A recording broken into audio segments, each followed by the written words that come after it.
as someone who is very passionate about people and their livelihood, I can recognize that through my ethnic studies class,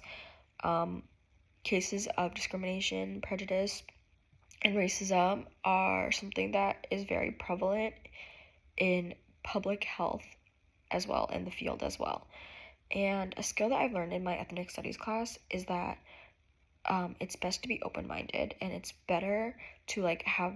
that mentality that like it's okay to be temporarily unfamiliar rather than to be permanently ignorant. So like an example of that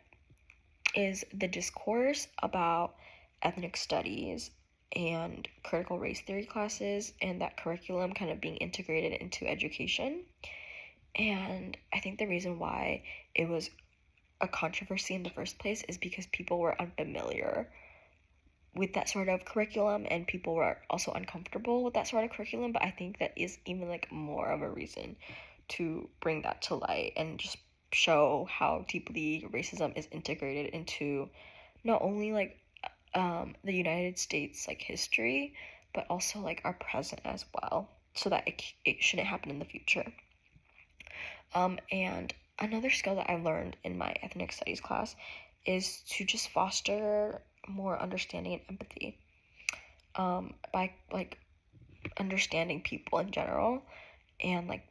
just like realizing that like people come from different backgrounds and cultures, but making that connection as well. So like, for example, if like a pathogen or like environmental issue or stress factor was like affecting the same type of like people of color or low income people of color like disproportionately, like I should be able to make that connection and recognize that as such, um